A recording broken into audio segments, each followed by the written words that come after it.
اطمینان قلب کا قرآنی نسخہ ہے۔ الحمدللہ وکفی وسلام علی عبادہ الذین اصطفی، اما بعد۔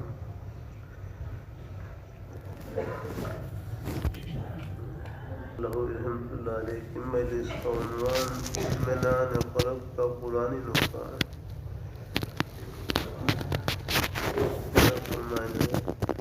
عرض یہ ہے اما بعد، عرض یہ ہے کہ اللہ تعالیٰ کا منشا یہ معلوم ہوتا ہے کہ انسان اس کی رضا کے ماتحت زندگی بسر کرے۔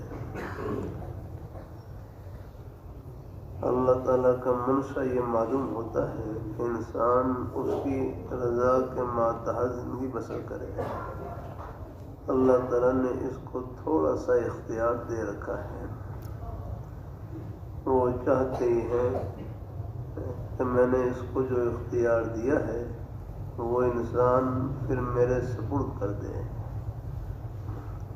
انسان مٹی سے پیدا ہونے کے باعث غیر اندیش ہے، زیادہ سمجھ نہیں ہے، اس لیے اگر یہ اس اختیار کو اپنے ہی پاس رکھے گا تو اس کو غلط طریقے سے استعمال کرے گا،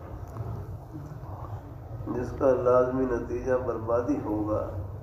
اس لیے اللہ تعالیٰ چاہتے ہیں کہ یہ اس اختیار کو جبر سے نہیں بلکہ خوشی سے میرے سپرد کر دے۔ ایسی پیاری بات پڑھو گی۔ لا اکراہ فی الدین، دین کے معاملے میں جبر نہیں ہے۔ ایک مثال سے یہ مضمون زیادہ واضح ہو جائے گا کہ ایک شخص کا ایک بچہ ہے جو 30ویں جماعت میں پڑھتا ہے۔ وہ جب 30ویں جماعت کا امتحان پاس کر لیتا ہے تو باپ بڑا خوش ہوتا ہے اور اس کو 5 روپے انعام دیتا ہے۔ بچہ اگر یہ روپے اپنے پاس رکھے گا تو ایک ہی دن میں ضائع کر دے گا، اس لیے باپ اس سے کہتا ہے کہ یہ روپے میرے پاس یا اپنی والدہ کے پاس جمع کرا دو۔ روزانہ اس میں سے 2-4 پیسے خرچ کے لیے لے لیا کرنا۔ اگر بچہ ایسا کرے گا تو یہ روپے کئی ماہ تک چلیں گے۔ اس صورت میں وہ باپ یہ ماں سے پوچھ کر خرچ کرے گا۔ مثلا گرمی کا موسم ہے اور بچہ ماں سے پوچھتا ہے کیا لوں؟ ماں کہے گی 1 آنے کی دہی لا کر لسی بنا لو۔ اگر بچہ والدین کا کہا نہیں مانے گا تو بازار میں 5 روپے کا نوٹ لے کر جائے گا۔ آگے کوئی ٹھگ مل گیا تو 5 روپے لے کر ریوڑیوں سے اس کی جیب بھر جائے گا۔ وہ 5 روپے لے کر ریوڑیوں سے اس کی جیب بھر دے گا۔ یہ جیب بھری ہوئی دیکھ کر خوش ہوگا مگر نقصان کو محسوس نہ کرے گا۔ بے عینی اسی طرح انسان کے پیچھے نفس و شیطان 2 ٹھگ لگے ہوئے ہیں۔ اگر یہ اللہ تعالیٰ کے دیے ہوئے اختیار کو اسی کے سپرد کر دے گا، اس کی منشا کے مطابق زندگی بسر کرے گا تو اس صورت میں اس کا ہر کام عبادت تصور ہوگا۔ اگر اپنی مرضی سے اس اختیار کو استعمال کرے گا تو پھر یہ افرأیت من اتخذ الہہ ہوا، کیا آپ نے اس شخص کو دیکھا جس نے اپنی خواہشات نفسانی کو خدا بنا رکھا ہے؟ خدا کا بندہ کہلانے کا حقدار نہ ہوگا بلکہ نفس کا بندہ کہلائے گا۔ اللہ تعالیٰ آپ سب کو استقامت عطا فرمائے۔ آپ رات کو عشاء کی نماز پڑھ کر سوتے ہیں، صبح اٹھ کر رفع حاجت کے بعد مسواک کر کے وضو کرتے ہیں، اس کے بعد نماز کے لیے مسجد میں آ جاتے ہیں۔ مسواک کرنے سے نماز کی قیمت 70 گنا زیادہ ہو جاتی ہے۔ حضور نبی کریم صلی اللہ علیہ وسلم کا ارشاد ہے، اگر مجھے اپنی امت پر مشقت کا ڈر نہ ہوتا تو میں ہر نماز میں مسواک کو لازم قرار دیتا ہے۔ وضو سے ناک اور منہ کا تعفن دور ہو گیا، منہ دھویا کسل دور ہو گئی، ہوش آ گئی۔ اس صفائی اور پاکیزگی کا نام طہارت ہے۔ اس سے طبیعت میں لطافت پیدا ہوتی ہے، یاد الہی کے لیے آمادہ نظر آتی ہے۔ اس کے مقابلے میں ناپاکی کی حالت کا نام حدث ہے۔ یہ طبیعت کو یاد الہی کی طرف متوجہ نہیں ہونے دیتی ہے۔ اگر ہم نے نفس کے ارادے کو اللہ کے سپرد کر دیا ہے تو ہم اس سے کہیں گے، اے اللہ، سلائے گا تو سوئیں گے، تو جگائے گا تو جاگیں گے۔ حضرت صلی اللہ علیہ وسلم اللہ تعالیٰ کی مراد کے شارح ہیں۔ آپ صلی اللہ علیہ وسلم عشاء کی نماز سے پہلے سونے اور بعد میں باتیں کرنے کو ناپسند فرماتے تھے۔ حضرت صلی اللہ علیہ وسلم کی حدیث کا یہی مطلب ہے، یکرہ النوم قبلہا والحدیث بعدہا۔ یہ ہے اللہ تعالیٰ کا دیے ہوا اختیار اللہ ہی کے سپرد کر دینا ہے۔ عشاء کے بعد بلا ضرورت بات چیت کرنے سے، ہاں کوئی اپنی ضرورت کی بات چیت ہو تو گنجائش ہے، کوئی دینی بات چیت ہو۔ لاہوری رحمۃ اللہ علیہ فرما رہے ہیں، کسب معاش کے لیے آپ جو کام چاہیں کریں، کسب معاش کے لیے، اپنی روزی کے لیے جو کام چاہیں کریں۔ اللہ تعالیٰ صرف اتنا چاہتے ہیں، اے میرے بندے، اگر تو جسم کو غذا کھلاتا ہے تو روح کو بھی غذا پہنچا ہے۔ یعنی نماز بھی پڑھ لے۔ پہلے لوگ شام کو دانے بھنا کر کھاتے تھے، اب اس وقت چائے پیتے ہیں۔ اللہ تعالیٰ اس سے نہیں روکتے، صرف یہ چاہتے ہیں کہ اللہ تعالیٰ کے ذکر کا پروگرام بھی ساتھ ساتھ نکل جائے۔ جب مغرب کا وقت دکان کا دروازہ بند کیا تو پاس ہی جا کر مسجد میں اگر نماز ادا کر لی تو اللہ تعالیٰ خوش ہو جائیں گے۔ رات کو سونا ہے، لیکن ممکن ہے صبح کی نماز سے پہلے موت ہی آ جائے، اس لیے رات کو نماز پڑھ کر سوئیں تاکہ اللہ تعالیٰ سے معاملہ صاف رہے۔ یہ ہے اللہ کے بندوں کا پروگرام۔ میری معروضات کا حاصل یہ نکلا کہ انسان دو قسم کے ہیں۔ پہلی قسم کے وہ لوگ جنہوں نے اللہ تعالیٰ کے دیے ہوئے اختیار اسی کو سونپ دیے۔ پہلی قسم کے وہ لوگ ہیں کہ جنہوں نے اللہ تعالیٰ کے دیے ہوئے اختیار اسی کو سونپ دیے۔ اللہ تعالیٰ ان کو دن اور رات کی برائیوں سے بچنے کی توفیق دے دیتے ہیں۔ ان کی زندگی بڑی سونی ہے۔ دوسری قسم کے وہ لوگ ہیں جنہوں نے اپنے اختیار کو اپنے پاس رکھا اور اس کا غلط استعمال کیا اور مرضی سے خود قدم اٹھائیں گے۔ ان کی زندگی ناکام اور نامراد ہے۔ اول قسم کے لوگوں کو فرحت اور سرفرازی نصیب ہوگی، ان کی تمام ضروریات زندگی اللہ تعالیٰ اپنے فضل سے پوری کرے گا۔ الا بذکر اللہ تطمئن القلوب، خبردار، اللہ کے ذکر سے دلوں کو اطمینان حاصل ہوتا ہے۔ حضرت صلی اللہ علیہ وسلم کا مبارک ارشاد ہے، دین میں اپنے اعلیٰ درجے والے مسلمان کو دیکھو، دین میں اپنے سے اعلیٰ درجے والے مسلمان کو دیکھو اور دنیا میں اپنے سے ادنا درجے والے کو دیکھو۔ اللہ تعالیٰ کے ذکر کی برکت سے ذاکر کو فرحت، چین اور سرور حاصل ہوگا۔ یہ اللہ تعالیٰ کی طرف سے قبولیت کی علامت ہے۔ وہ روح اور جسم دونوں کے پروگرام پر عمل کرے گا۔ اس لائن پر چلنے والے بڑے خوش نظر آتے ہیں۔ اگر ان سے پوچھا جائے تو کہتے ہیں اللہ تعالیٰ کا بڑا فضل ہے، دال روٹی مل رہی ہے۔ اس کے مقابلے میں وہ لوگ ہیں جن کا پیٹ کا دوزخ بڑھتا ہی نہیں۔ ان سے پوچھا جائے تو جواب دیں گے حل من مزید، پیٹ کا دوزخ اللہ کے نام سے بڑھتا ہے۔ اگر اللہ تعالیٰ کا نام نہ ہو تو پھر پیٹ کسی چیز سے نہیں بڑھتا، اور حل من مزید کی سزا دیتا رہتا ہے۔ حدیث میں آتا ہے دوزخ پر اللہ اپنا قدم مبارک رکھیں گے جو ان کی شاعر شان ہے، پھر یہ کہے گی قط بس بس۔ اگر اللہ کے نام لینے کی توفیق نہ ہو تو چین نہ دولت سے، نہ تنخواہ کے بڑھنے سے، نہ زیادہ سے زیادہ زمین کے رقبے پر قبضہ جمانے سے حاصل ہوگا۔ وَمَنْ أَعْرَضَ عَنْ ذِكْرِي فَإِنَّ لَهُ مَعِيشَةً ضَنْكًا وَنَحْشُرُهُ يَوْمَ الْقِيَامَةِ أَعْمَىٰ۔ جو شخص میرے ذکر قرآن پاک سے منہ موڑے گا اس کے لیے زندگی تنگ ہوگی۔ ان چیزوں سے اطمینان نہیں ملتا ہے، چین فقط اللہ تعالیٰ کے نام سے حاصل ہو سکتا ہے۔ اطمینان اور چین کی زندگی حاصل کرنے کا ایک ہی طریقہ ہے کہ اس قسم کے اللہ کے بندوں کی صحبت اختیار کی جائے۔ اس لیے اللہ تعالیٰ نے فرمایا وَاصْبِرْ نَفْسَكَ مَعَ الَّذِينَ يَدْعُونَ رَبَّهُمْ بِالْغَدَاةِ وَالْعَشِيِّ يُرِيدُونَ وَجْهَهُ۔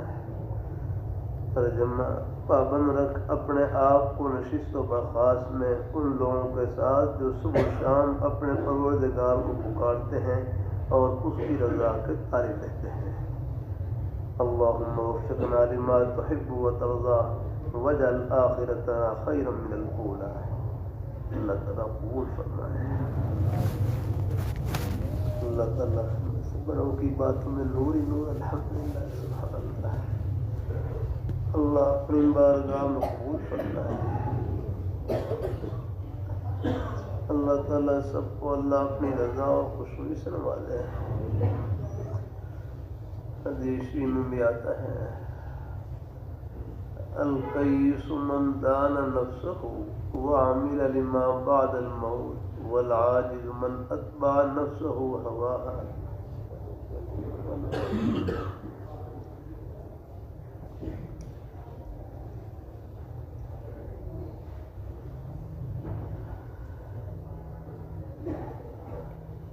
حدیث میں آتا ہے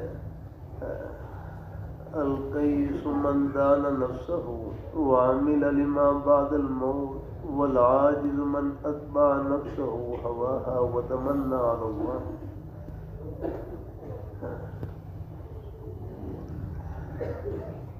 کہ عقل مند آدمی کون ہے؟ عقل مند آدمی القیس من دان نفسہ، عقل مند آدمی وہ ہے جو اپنے نفس کو قابو کے اندر رکھے۔ وعمل لما بعد الموت، موت کے بعد جو نہ ختم ہونے والی زندگی ہے اس کے لیے اپنے آپ کو تیار کرے۔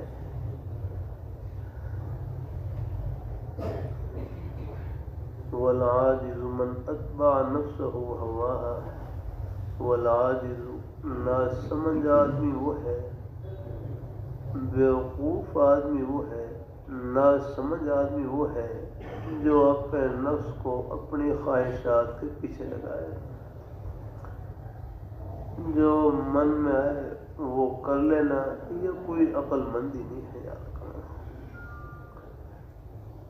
عقل مندی یہ ہے کہ ہر من کو پورا کرنے سے پہلے یہ سوچے اس من کو پورا کرنے میں میرے پیارے مولا وہ تو ناراض نہیں ہو رہے ہیں۔ اگر ان کی ناراضی کا اندیشہ ہے تو پھر ان کو خوش کرنے کے لیے 1000 من بھی قربان کرنے پڑے، کر لیں، لیکن ان کو ناراض نہ کریں۔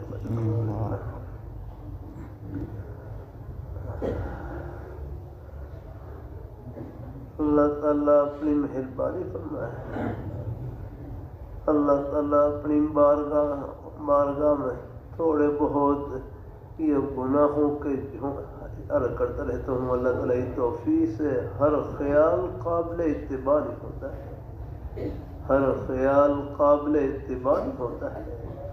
بہت سے خیالات وساوس کے درجے میں ہوتے ہیں، ان میں تو اللہ تعالیٰ سے پناہ مانگنے کی ضرورت ہوتی ہے، اعوذ باللہ پڑھنے کی ضرورت ہوتی ہے نا۔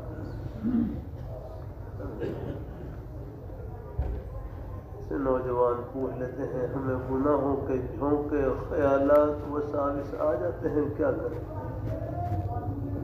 اللہ تعالیٰ اپنی مہربانی فرمائے۔ میں اپنے حضرت کی مجلس میں جامع شفیع میں بیٹھا ہوا تھا، فرمائے لگے تھوڑے بہت گناہوں کے جھونکے خیالات وساوس آ جاتے ہیں، فرمائے لگے جب بھی گناہ کا خیال دل میں آئے اس کا علاج یہ ہے اپنے خیال کو نیکی کی طرف پھیر دیں، اپنے آپ کو کسی جائز کام میں لگا دیں، کسی نیک کام میں لگا دیں۔ جتنا مصروف اتنا ہی معقول، وہ خیال آئے گا چلا جائے گا۔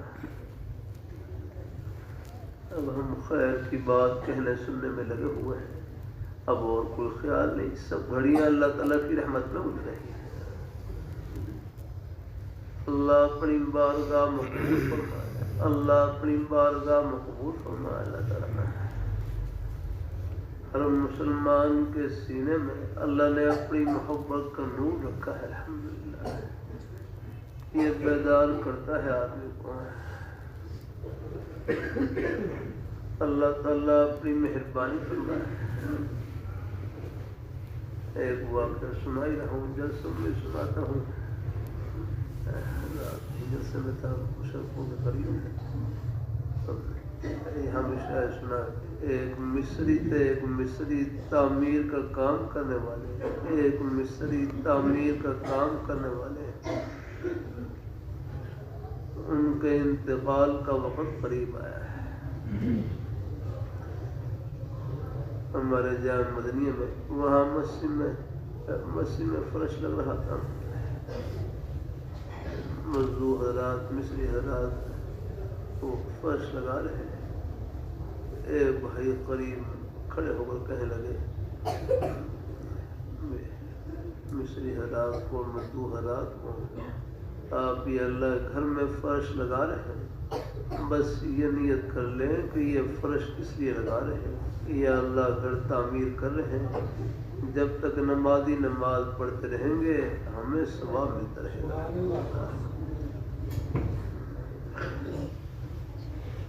اللہ تعالیٰ کسی بھائی کا گھر تعمیر کر رہے ہیں، کہیں بھی کوئی گھر کوئی اور تعمیر کر رہے ہیں، نیت یہ کر لیں ہم تعمیر اس لیے کر رہے ہیں، ہمارے بھائی کو چھت نصیب ہو گئی، سایہ نصیب ہو گیا، جب تک وہ یہاں گھر میں رہیں گے، بچے رہیں گے، آگے تو ہمیں ثواب ملتا رہے گا۔ الحمدللہ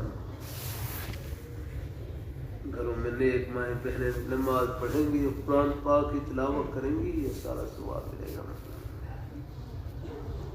اللہ اپنی بارگاہ مقبول فرمائے۔ ہمارے حضرت مولانا سید حامی صاحب رحمۃ اللہ علیہ فرمائے لگے، نیت نیک ہو تو ہر کام کی بات بن جاتا ہے، نیت نیک ہو تو ہر کام کی بات بن جاتا ہے۔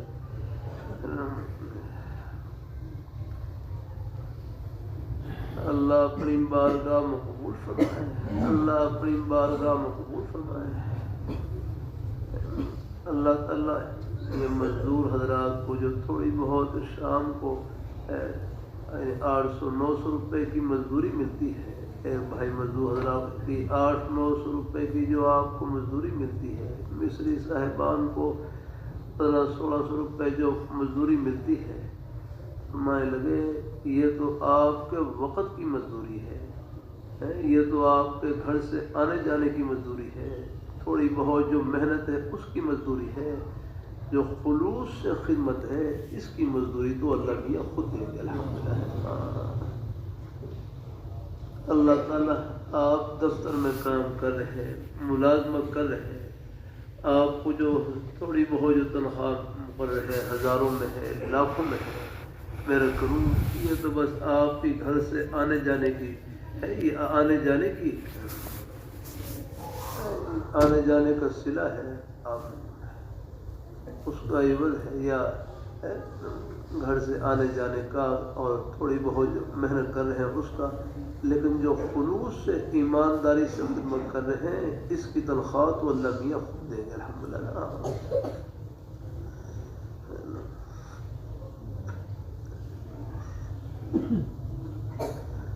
اللہ تعالیٰ اپنی بارگاہ مقبول فرمائے۔ میرے ہر جامع شفیع فرمائے لگے، نیکی کی تنخواہ دنیا میں نہیں ہے، یاد رکھنا، نیکی کی تنخواہ دنیا میں نہیں، نیکی نام ہی خلوص کا ہے، نیکی ہے۔ نیکی کسے کہتے ہیں؟ جو اللہ میاں کو خوش کر دے، اللہ تعالیٰ کو راضی کر دے۔ اللہ اپنی بارگاہ میں قبول فرمائے۔ نیکی کی تنخواہ دنیا میں نہیں ہے، الحمدللہ ہے۔ اب آپ جمعہ پڑھنے کے لیے تشریف لائے، دور دراز سے تشریف لاتے ہیں، مجھے اندازہ ہے دور سے شہروں سے بات آتی ہے، گجرانوالہ سے سیالکوٹ سے راول پنڈی ہمارے بھائی تشریف لاتے ہیں، وہ ہوا کہنے سے جمعہ پڑھنے کے لیے ایسے جیسے موقع ملتا ہے بیچارے محبت سے پہنچ جاتے ہیں۔ ہاں ایسے شہر کے اطراف سے بھی ہمارے بزرگ حضرات جہاں سے بھی تشریف لاتے ہیں انشاءاللہ یہ آپ کا ایک قدم جنت کا قدم ہے انشاءاللہ۔ اللہ اپنی یہاں دیکھو بس یہاں جمعے میں یہ دین کی باتیں ہیں، یہ صرف معلومات کی نیت سے نہ کریں۔ اللہ مجھے بھی عمل کی نیت سے کہنے کی توفیق عطا فرمائے۔ اپنے بزرگوں میں بھائیوں میں پہلے سے عمل کا جذبہ موجود اور اللہ برکتوں سے بھر دے۔ اللہ تعالیٰ اپنی مہربانی فرمائے۔ اللہ تعالیٰ اپنے فلاں کی نالج بہت زیادہ ہے، نالج بہت زیادہ ہے۔ ہمارے بڑے عالم نے فرمایا جس نالج پر عمل نہ ہو فرمایا وہ تو پھر فالج ہے، فالج یاد ہے۔ اصل تو اللہ عمل کی توفیق نصیب فرما دے، یہ ہے سب غرض یاد ہے۔ اللہ اپنی بارگاہ مقبول فرمائے۔ اللہ ہم سب کو اللہ اپنے ایمان پر قائم رکھے۔ ہم راستے میں ہیں، یہ منزل نہیں راہ گزرے ہیں۔ ہمارے پاس اپنا کچھ نہیں، سب کچھ اللہ میاں کا دین ہو رہا ہے۔ اللہ اپنی بارگاہ مقبول فرمائے۔ اللہ واقعہ سنا ہے، ایک مصری تھے، مصری تعمیر کا کام کرنے والے، ان کے انتقال کا وقت قریب آیا تو آخری وقت میں ان کی زبان سے یہ کلمات نکل رہے ہیں، گارا لاؤ اینٹیں لاؤ، گارا لاؤ اینٹیں لاؤ، یہ کلمات نکل رہے ہیں۔ گھر والے پریشان کہ موت بہت قریب ہے، اللہ کرے ان کی زبان پر کلمہ جاری ہو جائے۔ گھر والے کلمہ طیبہ کا ورد کر رہے، سورۃ یاسین شریف پڑھ رہے کہ اللہ کرے ان کی زبان پر کلمہ جاری ہو جائے رہا ہے، لیکن بار بار وہی کلمات نکل رہے کہ گارا لاؤ اینٹیں لاؤ، گارا لاؤ اینٹیں لاؤ۔ تو اچانک قریب سے ایک مزدور گزرے، دیکھا ہے گھر والے پریشان ہیں، وہ گھر والوں کو کہنے لگے تم پیچھے ہو جاؤ، میں ان کا علاج کرتا ہوں۔ گھر والے پیچھے ہو گئے، وہ قریب ہوئے، دیکھا تو وہی کلمات نکل رہے، گارا لاؤ اینٹیں لاؤ، گارا لاؤ اینٹیں لاؤ۔ تو مزدور نے اپنا منہ جو مصری صاحب تھے ان کے کان قریب کیا، اپنا منہ ان کے کان قریب رکھ کہنے لگے استاد جی کم پورا ہو گیا، استاد جی کم پورا ہو گیا۔ تو آگے سے کہنے کم پورا ہو گیا، فرمایا ہاں، فرمایا پھر تے کلمہ پڑھیے، بس کلمہ پڑھا، لا الہ الا اللہ محمد رسول اللہ، بس کلمہ پڑھتے ہی ان کی روح پرواز کر گئی۔